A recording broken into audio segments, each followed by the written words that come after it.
সমস্ত প্রশংসা সেই মহান সত্তার, যিনি আসমান এবং জমিনের একচ্ছত্ব অধিপতি। শান্তি বর্ষিত হোক সর্বকালের সর্বশ্রেষ্ঠ মহামানব আখিরি পয়গম্বর মুহাম্মদুর রাসূলুল্লাহ সাল্লাল্লাহু আলাইহি ওয়াসাল্লামের উপর।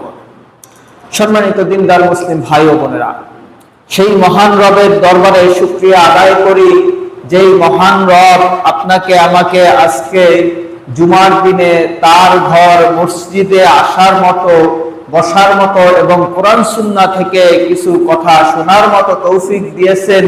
এই জন্য মহান রবের দরবারে সকলে শুকরিয়া আদায় করি, সকলে বলি আলহামদুলিল্লাহ।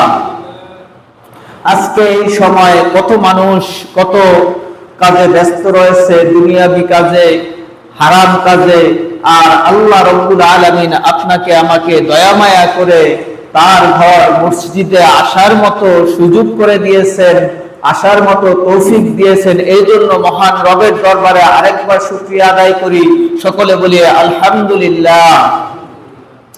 সম্মানিত দিনদার মুসলিম ভাই ও বোনেরা, আজকে জুমার খুতবার সংক্ষিপ্ত আলোচনার বিষয় হচ্ছে কুরবানি। আজকে জুমার খুতবার সংক্ষিপ্ত আলোচনার বিষয় হচ্ছে কুরবানি।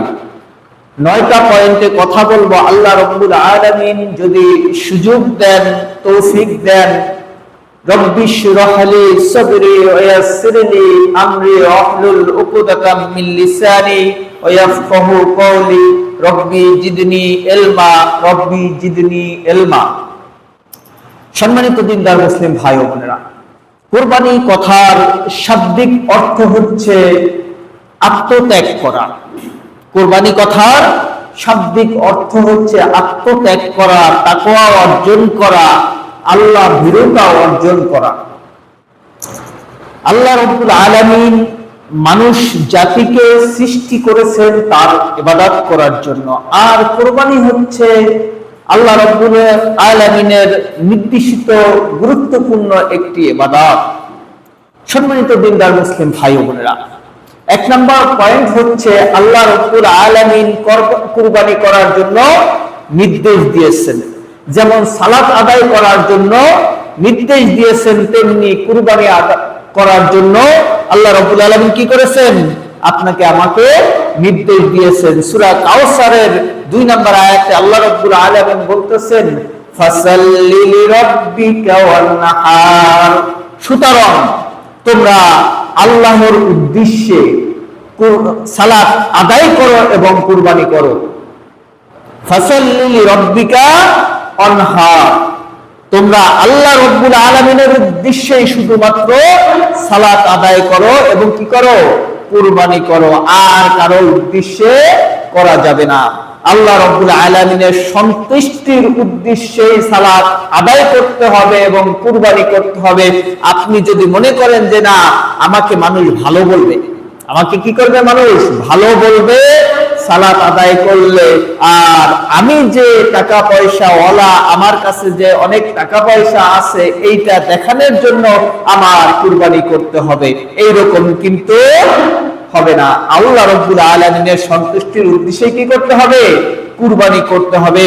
সম্মানিত দিনদার মুসলিম ভাই বোনেরা, আল্লাহ রাব্বুল আলামিন আদম আলাইহিস সালাম থেকে শুরু করে আজকে পর্যন্ত প্রত্যেক উম্মতের উপরেই কুরবানিকে ওয়াজিব করে দিয়েছেন। আল্লাহ রাব্বুল আলামিন সূরা হজের 34 নম্বর আয়াতে বলতেছেন, ওয়ালিকুল্লি উম্মাতিন জাআলনা মানসাকা। আল্লাহ রাব্বুল আলামিন বলতেছেন, আমি প্রত্যেক উম্মতের জন্যই কুরবানিকে ওয়াজিব করে দিয়েছি, কুরবানির নিয়ম চালু করে দিয়েছি। আপনি আমি যদি ধারণা করি, আপনি আমি যদি বুঝি যে শুধুমাত্র মুহাম্মদ সাল্লাল্লাহু আলাইহি সাল্লামের উপরে কুরবানি ওয়াজিব হয়েছে, এইরকম কিন্তু নয়। আল্লাহ রাব্বুল আলামিন আদম আলাইহিস সালাম হইতে শুরু করে আজ পর্যন্ত প্রত্যেক উম্মতের জন্যই কুরবানি ওয়াজিব করে দিয়েছেন। সম্মানিত দিনদার মুসলিম ভাই ও বোনেরা, তবে এখানে একটা গুরুত্বপূর্ণ কথা আছে, সেটা হলো কুরবানির নিয়ম কিন্তু একটু ভিন্ন ভিন্ন ছিল। আদম আলাইহিস সালাম হইতে ইব্রাহিম আলাইহিস সালাম পর্যন্ত যে নিয়ম ছিল, ইব্রাহিম আলাইহিস সালাম থেকে আজ পর্যন্ত তার ব্যতিক্রম নিয়ম চলে আসছে। সম্মানিত দিনদার মুসলিম ভাই ও বোনেরা, কোরবানির লক্ষ্য এবং উদ্দেশ্য, 2 নম্বর পয়েন্ট কি? কোরবানির লক্ষ্য এবং উদ্দেশ্য। আপনার উদ্দেশ্য কি, আপনার লক্ষ্য কি, এই বিষয়ে সাহাবারা, তাবিরা, তাবিরা, সলফে সালিহিনরা একটা মতামত দিয়েছেন। তাদের একটা গবেষণার ফল উঠে এসেছে, তা হচ্ছে 4টা পয়েন্ট চলে আসছে।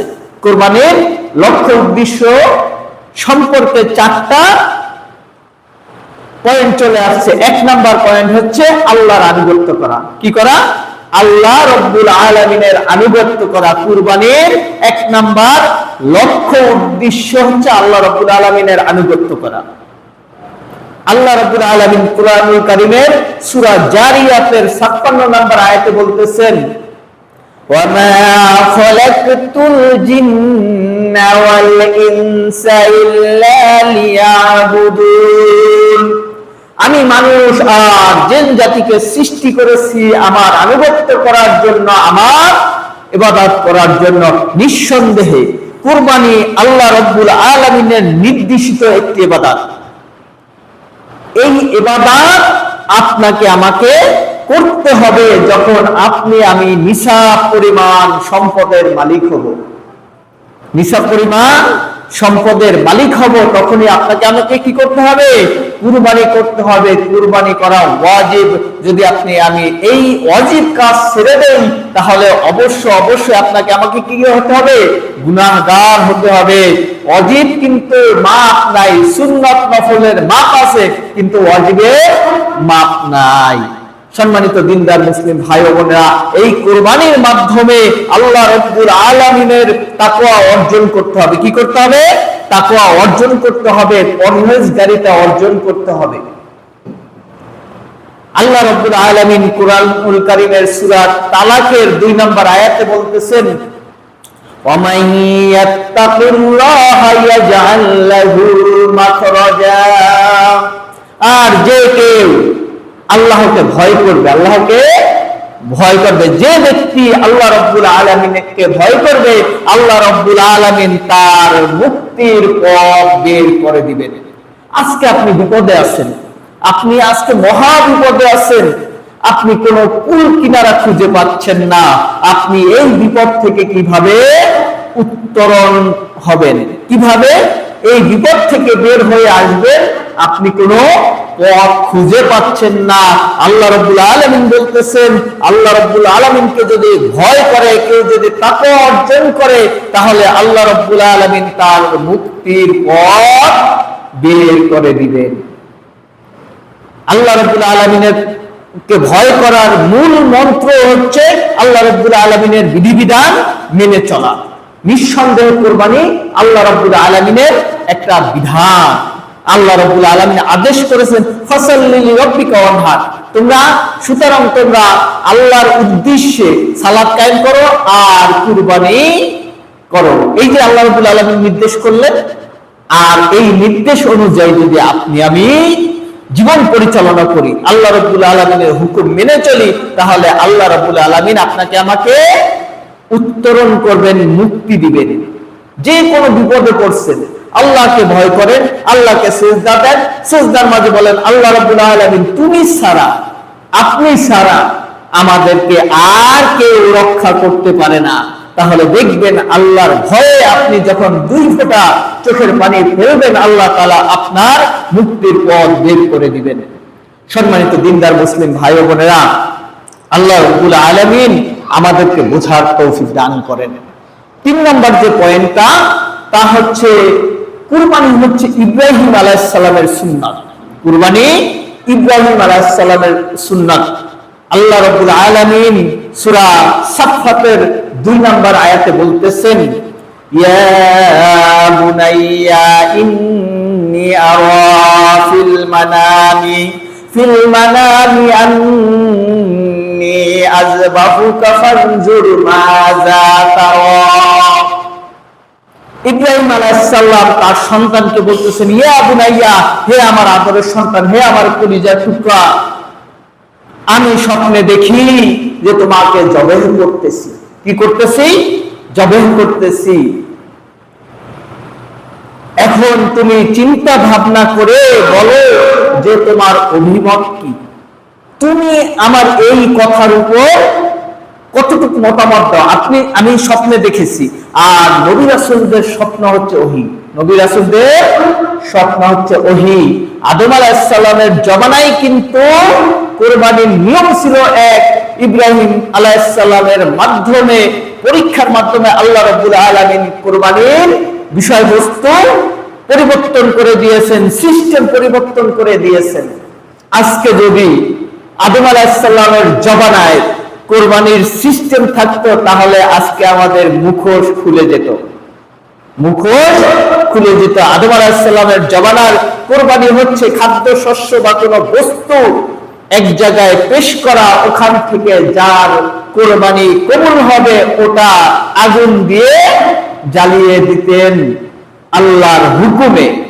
তাহলে আজকে যদি ওই সিস্টেমটা থাকতো, আমরা এই গ্রামের 500 মানুষের কুরবানি দেওয়ার জন্য স্তূপ করলাম, এর মধ্যে 2 জনার 5 জনার 10 জনার কুরবানি আগুন এসে জ্বালিয়ে দিল, আর বাকি লোকগুলো কুরবানি জ্বালালো না, তাহলেই তো আমরা বুঝতে পারতাম এই লোক আল্লাহর প্রিয় বান্দা না, এর কুরবানি আল্লাহ তাআলা কি করবেন না? কবুল করবেন না। সম্মানিত দিনদার মুসলিম ভাই বোনেরা, 4 নাম্বার যে পয়েন্ট, লক্ষ্য উদ্দেশ্য ভুলে গেলে চলবে না, একটু খেয়াল করেন।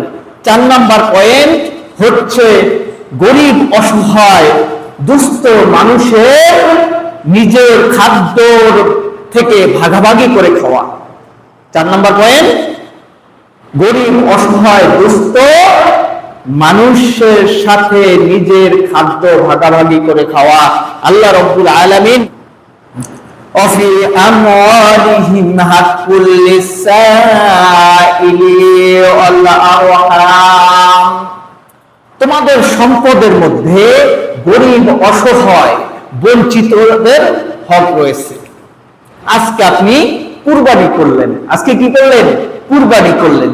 আপনার উদ্দেশ্য কি, নিয়ত কি? আল্লাহ তাআলা কিন্তু আপনার নিয়তটাকে সর্বপ্রথম কি করবেন? প্রাধান্য দিবেন। আপনার নিয়ত যদি থাকে গোশত খাওয়ার, তাহলে আপনি ধরে নেন আপনার এই কুরবানি কোনো কাজে আসবে না। আল্লাহ রাব্বুল আলামিন বললেন কি? আপনার সম্পদের মধ্যে গরিব অসহায় বঞ্চিতদের হক রয়েছে। তাহলে আপনি কুরবানি করলেন আর নিয়ত করলেন যে এবছর আমার কাছে একটা ফ্রিজ আছে, আমি আগামী বছর বড় একটা গরু জবাই দেব এবং আর একটা ফ্রিজ অ্যাড করে খালি ফ্রিজ ভরবো আর সারা বছর ধরে মজা করে খাবো। এটা কি কুরবানির বিধান? না, এটা ভাই কুরবানির বিধান না। তবে আপনার খালেস নিয়তটার উপর নির্ভর করবে আপনার কুরবানি কতটুকু কবুল হবে। আল্লাহ রাব্বুল আলামিন আমাদেরকে এই কুরবানির বিষয়টা একটু সেনসিটিভ হওয়ার তৌফিক দান করেন। সকলে বলে আল্লাহুম্মা আমিন। সম্মানিত দিনদার মুসলিম ভাই ও বোনেরা, কুরবানির লক্ষ্য উদ্দেশ্যের ব্যাপারে আল্লাহ রাব্বুল আলামিন বলতেছেন, তোমাদেরকে এই বিধান দেওয়ার মূল উদ্দেশ্য হচ্ছে তোমরা এই যে প্রাণী জগৎ দেখতেছো, এগুলো সব তোমাদের অধীনস্থ, এগুলো সব তোমাদের অধীনস্থ। তোমরা এদের মাধ্যমে আল্লাহ রাব্বুল আলামিনের শ্রেষ্ঠত্ব ঘোষণা করতে হবে। কি করতে হবে? আল্লাহ রাব্বুল আলামিনের শ্রেষ্ঠত্ব ঘোষণা করতে হবে। যখন তুমি একটা পশু পাখিকে, পশু প্রাণীকে যদি তুমি কুরবানি করো আর আল্লাহ রাব্বুল আলামিনের তাকওয়া অর্জন করো, তাহলেই তুমি আল্লাহর শ্রেষ্ঠত্ব ঘোষণা করতে পারবা। আল্লাহ রাব্বুল আলামিন সূরা হজের 37 নম্বর আয়াতে বলতেছেন, লা ইয়ানাল্লাহু লুহুমুহা ওয়ালা দিমাউহা ওয়ালাকিন ইয়ানালুল্লাহু তাকওয়া মিনকুম। আল্লাহ রাব্বুল আলামিন বলতেছেন যে আল্লাহ রাব্বুল আলামিনের কাছে পৌঁছায় না ওদের রক্ত বা মাংস, ওদের রক্ত বা মাংস আল্লাহ রাব্বুল আলামিনের কাছে পৌঁছায় না। আল্লাহ রাব্বুল আলামিনের কাছে কি পৌঁছায়? তাহলে আল্লাহ রাব্বুল আলামিন বলতেছেন তোমার তাকওয়া, তোমার পরহেজগারিতা, তোমার নিয়ত আল্লাহ রাব্বুল আলামিনের কাছে পৌঁছায়। তুমি কুরবানি দিবা, আল্লাহর নবী বলতেছেন ইন্নামাল আমালু বিন্নিয়াত, প্রত্যেকটা কাজ হচ্ছে নিয়তের উপর নির্ভর করে। আপনি যদি নিয়ত করেন যে খালি আমি গোশতই খাবো, আমি কোরবানি করব, সারা বছর ফ্রিজ ভরে রাখবো আর সারা বছর খালি বের করে মজা মজা করে খাবো, তাহলে আপনার এই কোরবানির মূল্য নেই। আপনার নিয়তটাই হচ্ছে আমি খাবো, গরিব অসহায় লোকদেরকে খাওয়াবো, আত্মীয় স্বজন, বন্ধু বান্ধব, পাড়া প্রতিবেশী যারা সারা বছরে 1 কেজি মাংস কিনে খেতে পারে না, আমি তাদের খোঁজ করে করে তাকে আমি মাংস দিব, তাদের সাথে আমি এই ঈদের দিন, খুশির দিনে তাদের সাথে খুশি ভাগাভাগি করে আল্লাহর সন্তুষ্টি অর্জন করব। কি করব? আল্লাহর সন্তুষ্টি অর্জন করব। আল্লাহ রাব্বুল আলামিন তারপরে বলতেছেন কাযালিকা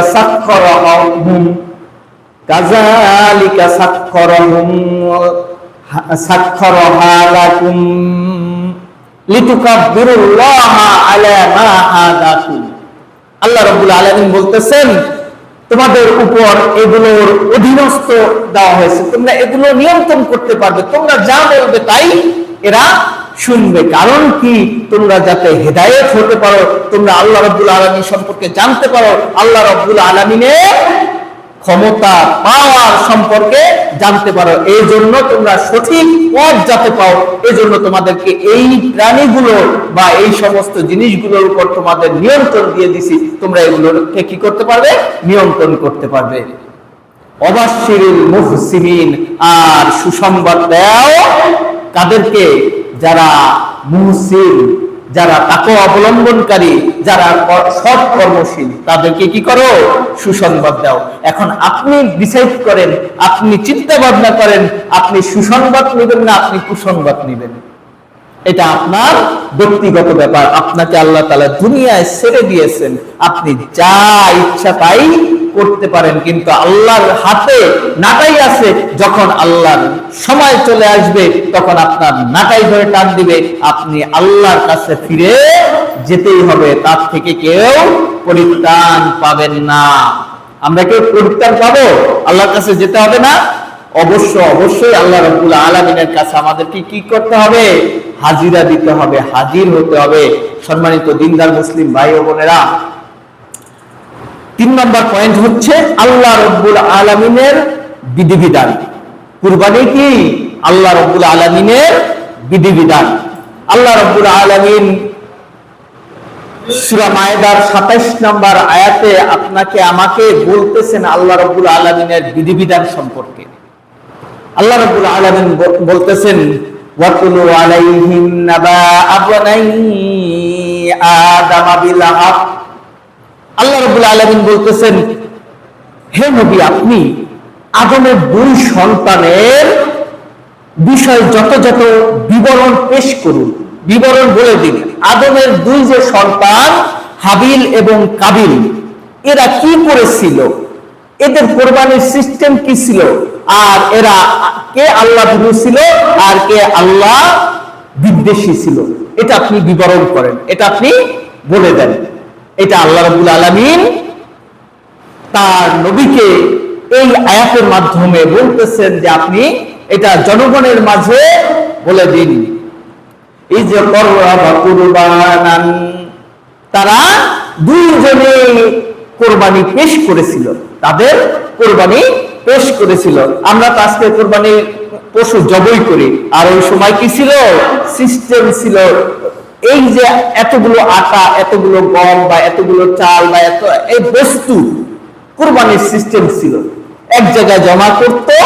তো আল্লাহ রাব্বুল আলামিন যার কোরবানি কবুল করবেন, যার পরহেজগারিতা আল্লাহ রাব্বুল আলামিনের কাছে গ্রহণযোগ্য হবে, তার ওই খাদ্য দ্রব্য আল্লাহ রাব্বুল আলামিন আগুন দিয়ে জ্বালিয়ে দিতেন।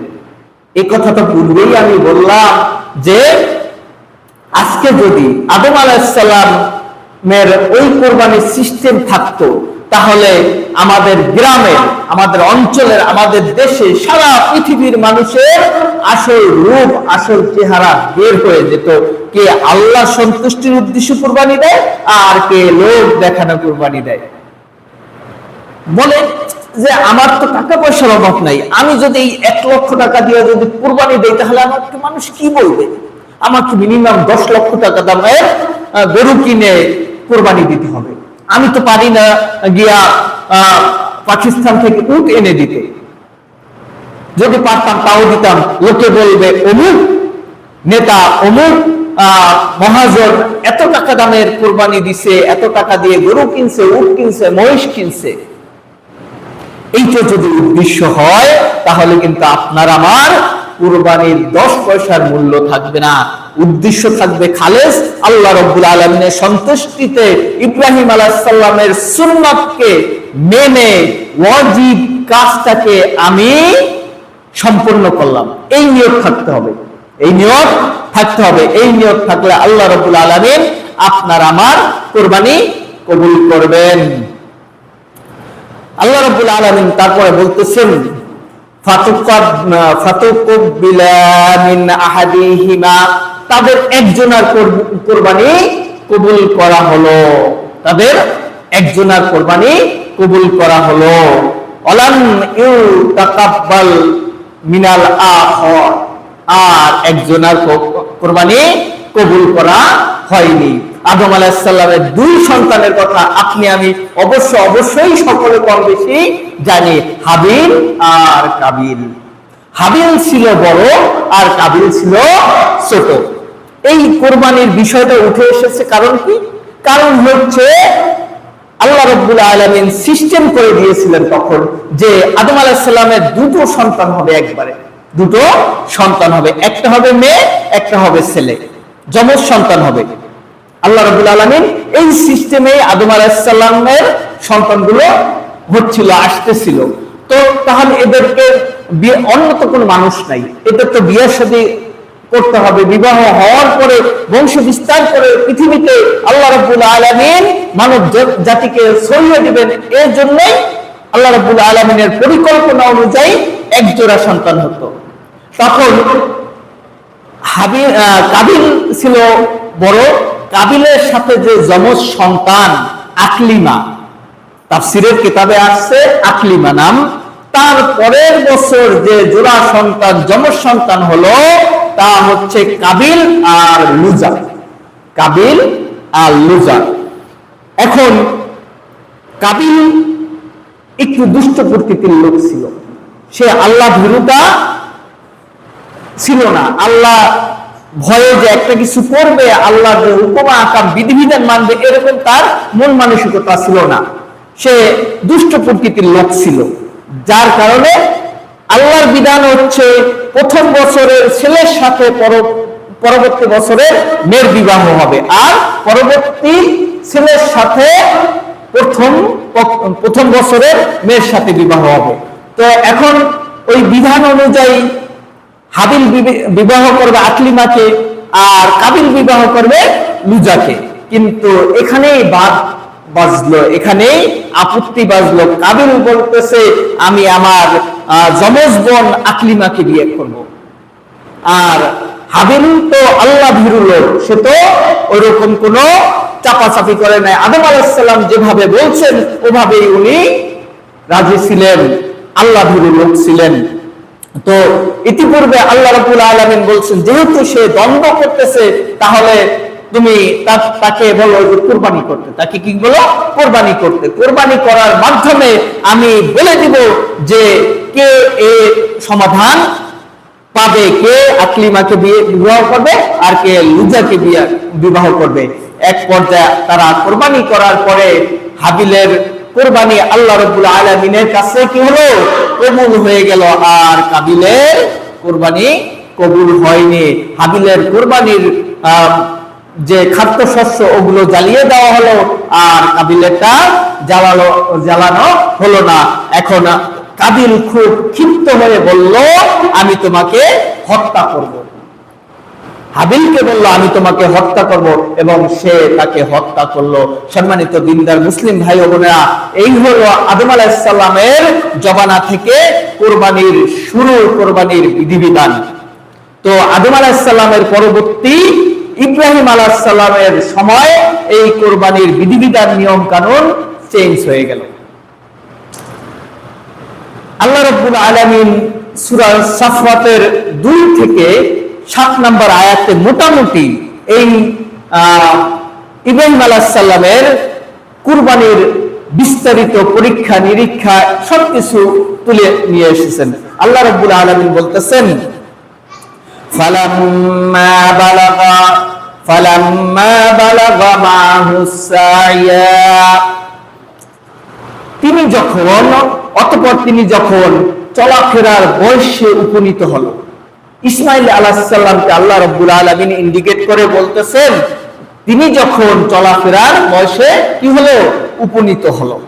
যখন তার পিতার সাথে সে চলতে পারে, ফিরতে পারে, তখন একদিন ইব্রাহিম আলাইহিস সালাম তার সন্তানকে ডেকে বলতেছেন, ইয়া বুনাইয়া, হে আমার আদরের সন্তান, ইন্নী আরা, আমি দেখি যে, আমি নিশ্চিত দেখি যে, ফিল মানামি, স্বপ্নের মাধ্যমে, আমি স্বপ্নের মাধ্যমে দেখি, ফিল মানামি, স্বপ্নের মাধ্যমে, আন্নী আযবাহুকা, আমি তোমাকে জবাহ করতেছি, আমি তোমাকে কি করতেছি, জবাহ করতেছি।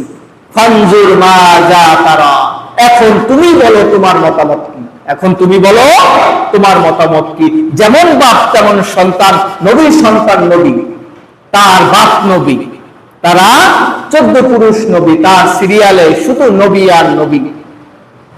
তাদের ঈমান আকীদা, তাদের তাওহীদ কেমন ছিল, তখন ছেলে বলতেছেন, ইয়া আবা কিফআল, হে পিতা, আপনি যা স্বপ্নে দেখেছেন, মা তুমারুন, আপনি যে আদিষ্ট হয়েছেন, আপনাকে যা বলা হয়েছে আপনি তা করে ফেলুন, আপনি তা করে ফেলুন।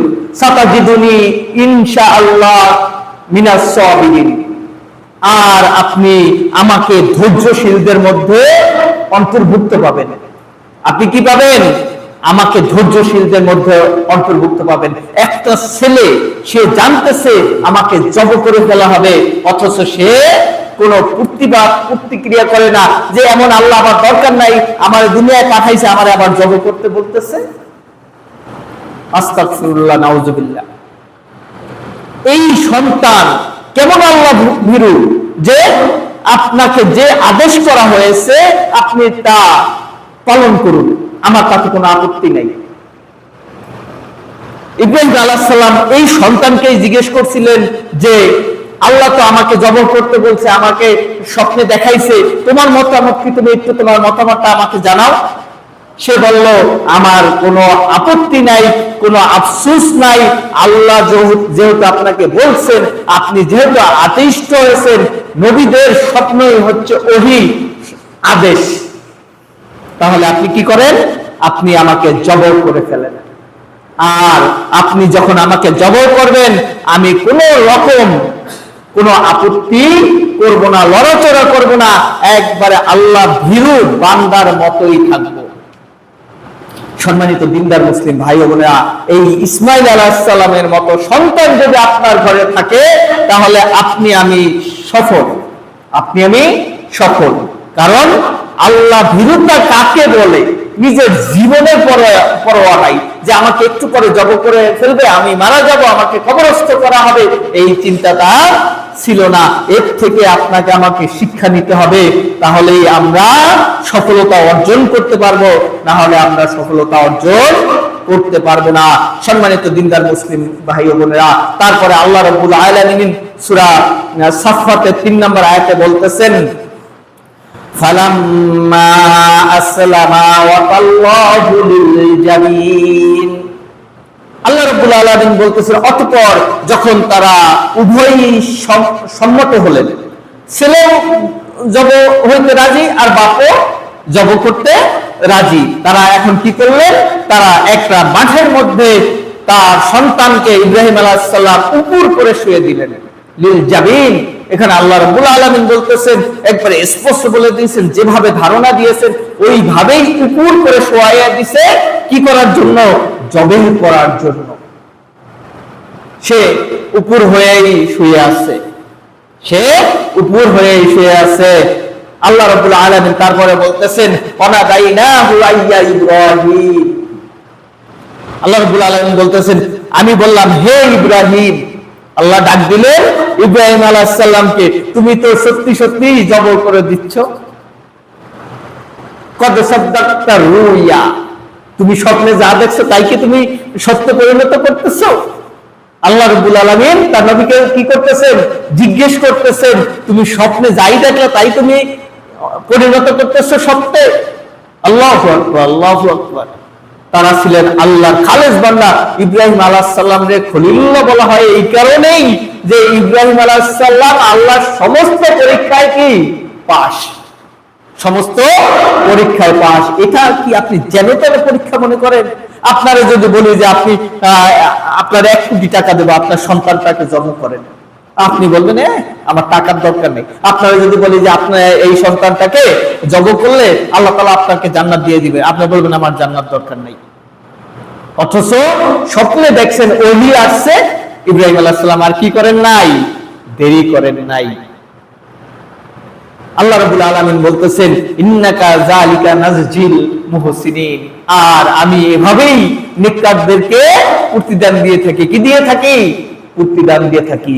আপনি সামান্য একটা, আপনার যদি গোহালে হৃষ্টপুষ্ট ভালো দামি একটা পশু থাকে, তাকেই তো আপনি কোরবানি করতে চান না। না, এটা থাক, এটা সুন্দর দেখা যাইতেছে, বা এটা থেকে অনেক কিছু আশা করা যায়, পাওয়া যাবে, বা এটা থেকে আমি 5-7 লাখ টাকা কামাই করতে পারবো, বিক্রি করতে পারবো, আমার একটা ঘর করা যাবে, এটা করা যাবে, সেইটা করা যাবে, এইটা আপনার একটা ধারণা। অথচ আল্লাহর নবী তার সন্তানকে শুয়াইয়া দিচ্ছে জবাই করার জন্য, কোরবানি করার জন্য।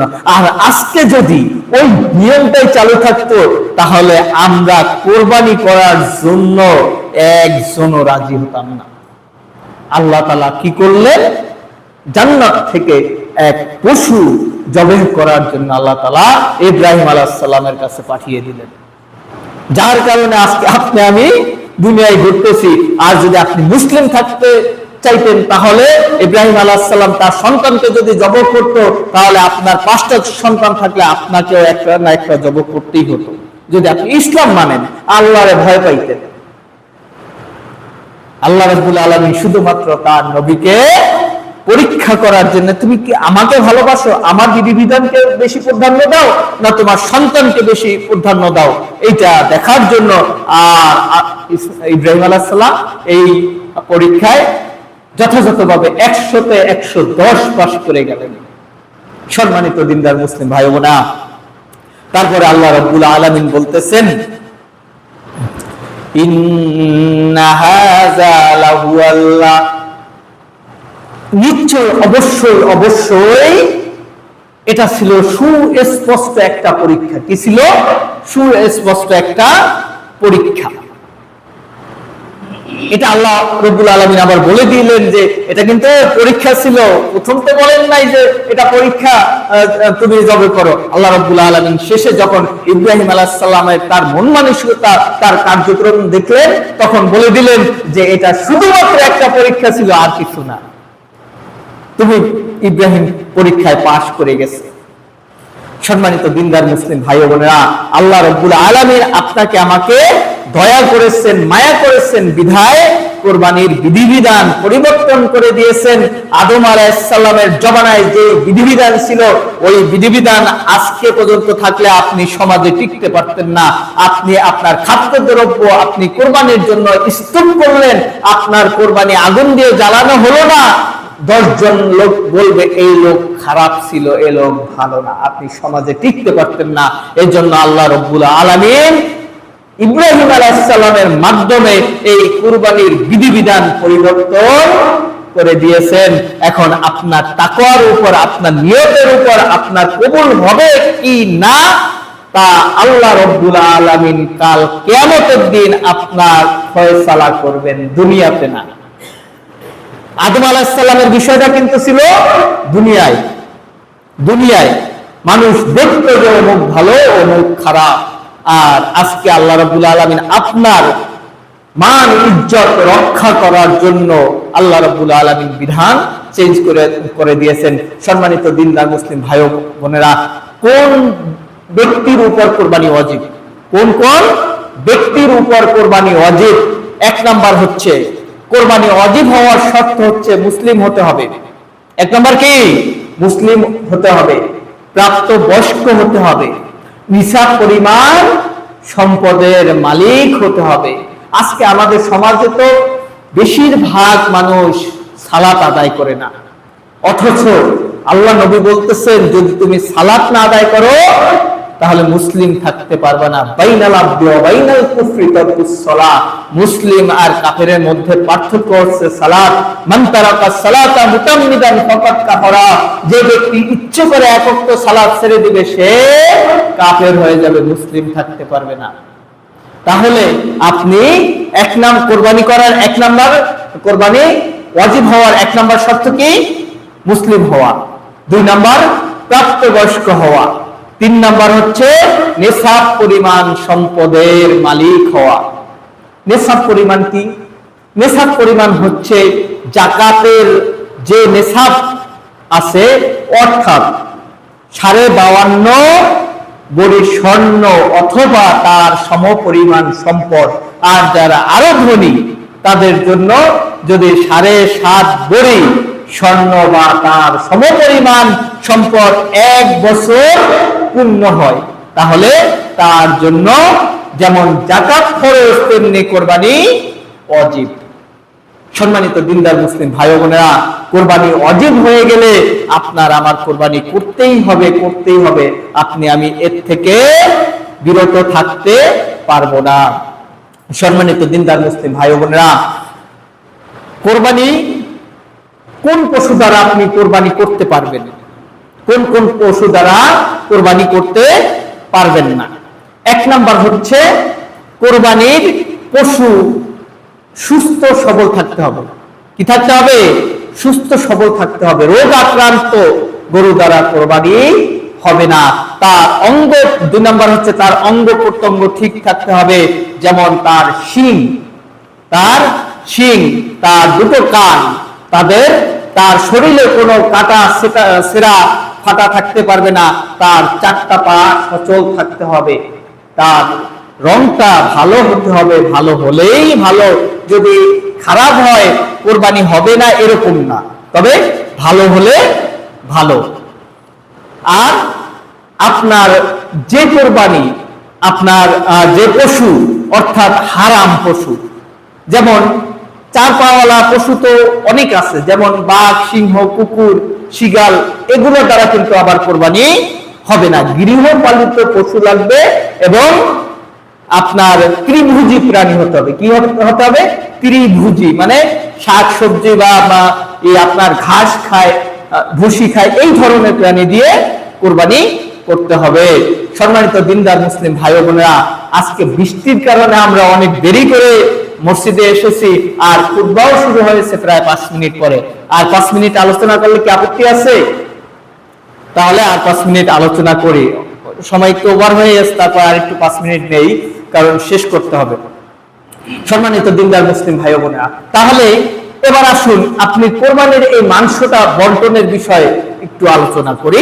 তাহলে আপনি আজকে আমাদের মুসলিম সমাজে দেখা যায় যে একটা এমন প্রচলন হয়ে গেছে যে কোরবানির মাংসটাকে 3 ভাগ করতেই হবে, 3 ভাগ না করলে কোরবানি হবে না, এইরকম কোন কিন্তু বিধিবিধান নাই। তবে এটা যে হারাম নাজায়েজ এটাও কিন্তু আমি আপনাদের সামনে বলি নাই, করা যাবে, তবে এটাকে বিধান মেনে করা যাবে না, কোরআনেও নাই, হাদিসেও নাই। তবে আপনি আপনার সুবিধার্থে 3 ভাগ করে আপনি নিজে 1 ভাগ খেলেন, গরিব লোকদেরকে 1 ভাগ দিলেন, বা আত্মীয় স্বজন বন্ধু বান্ধব যারা আছে তাদেরকে 1 ভাগ দিলেন, এটা একটা ভালো বিষয়। কিন্তু এটারে কোরআন সুন্নাহর বিধান মনে করা যাবে না। এটা আমরা করে আসতেছি, সলফে সালেহিনরা এটাকে মোটামুটি স্বীকৃতি অনেকেই দিছে যে এইভাবে করলে সমাজে বিশৃঙ্খলাটা একটু কম হয়, হ্যাঁ, যার কারণে এটা করা নাজায়েজ না, আপনিও করতে পারবেন। তবে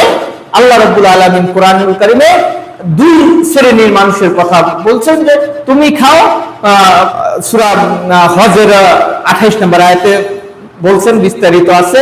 তো 2টা বিষয় শ্রেণী, তুমি খাও এবং আত্মীয় স্বজন বা গরিব যারা আছে তাদেরকে খাওয়াও, এইভাবেই চলে আসছে। তো এই কুরবানির ফজিলত সম্পর্কে আবার অনেক ধ্যান ধারণা আছে মানুষের। কেউ কেউ বলে যে এই কুরবানির ফজিলত এমন, প্রত্যেকটা লোমের সমপরিমাণ নেকি, প্রত্যেকটা লোম এক একটা নেকি সমপরিমাণ। আমি এত ক্ষুদ্র নেকি কেন নিব? আমি আল্লাহ সন্তুষ্টি অর্জন করে আমি পাহাড় সমান নেকি নিয়ে নিব। আমি এই ক্ষুদ্র নেকি তো আমার দরকার নাই। যে একটা গরুতে কয় লক্ষ হয়, পশম হয়, কয় কোটি নইলে হোক, এটা তো আমার দরকার নেই। লা ইলাহা ইল্লাল্লাহ যদি কেউ খালিস অন্তরে ঈমান নিয়ে বলে, তাহলে আসমান এবং জমিন সমপরিমাণ নেকি হয়ে যায়, শুধু লা ইলাহা ইল্লাল্লাহ নেকি। তাহলে আমি আমার ত্যাগ করব, এই কুরবানি দিব, আমার পশুটাকে জবাই করব, আমি সবাইকে নিয়ে খাবো, আল্লাহ সন্তুষ্টি অর্জন করব, তাহলে আমি এই সামান্য এই পশমের গুনাহ কয়েকটা নেকি নিব কেন? আমি অপুরন্ত নেকি নিব আল্লাহ রাব্বুল আলামিনের সন্তুষ্টি অর্জন করে। সম্মানিত দিনদার মুসলিম ভাই বোনেরা, তাহলে আমরা কুরবানি নেকি আল্লাহর কাছ থেকে নিব, আমরা ওই গরুর পশমের সমান নিব না। সম্মানিত দিনদার মুসলিম ভাই বোনেরা, তাহলে শেষ যে পয়েন্টটা আছে এটা হচ্ছে কুরবানি আল্লাহর নামে জবাই করতে হবে। কি করতে হবে? কুরবানি আল্লাহর নামে জবাই করতে হবে। আজকে আমাদের বিশেষ করে হানাফি অধ্যুষিত এলাকায়, আমার গ্রামের বাড়িতে আমি দেখেছি ছোটবেলায় যে একটা চার্ট নেয়, একটা লিখিত নেয়, হ্যাঁ, যে কুরবানি দিবে তার কাছ থেকে হুজুর একটা চার্ট নেয়, নিয়ে বলে যে অমুকের নামে এই কোরবানি দেওয়া হলো, 7 ভাগ, 3 ভাগ, 4 ভাগ, এরকম অমুকের নামে কোরবানি দেওয়া হলো। নাউজুবিল্লাহ, আস্তাগফিরুল্লাহ। একমাত্র আল্লাহ রাব্বুল আলামিনের নামেই কোরবানি করতে হবে, এর বাইরে কারো নামে কোরবানি করা যাবে না। বারবার বলেছি, ইন্নামাল আমালু বিন্নিয়াত, প্রত্যেকটা কাজ হচ্ছে নিয়তের উপর নির্ভর করে। আপনি যদি নিয়ত করেন আমি আল্লাহর সন্তুষ্টি অর্জন করার উদ্দেশ্যে কোরবানি করতেছি আল্লাহর নামে, তাহলে এটাই ফাইনাল কথা। সম্মানিত দিনদার মুসলিম ভাই বোনেরা, আল্লাহ রাব্বুল আলামিন আমাদের সকলকে তার সন্তুষ্টির অর্জন করার জন্য কোরবানি করার তৌফিক দান করেন। সকলে বলি আল্লাহুম্মা আমিন। আজকে যে কোরআন সুন্নাহ থেকে যে কথাগুলো বললাম, এই কথাগুলো আল্লাহ রাব্বুল আলামিন আমাদেরকে মানার তৌফিক দান করেন। সকলে বলি আল্লাহুম্মা আমিন।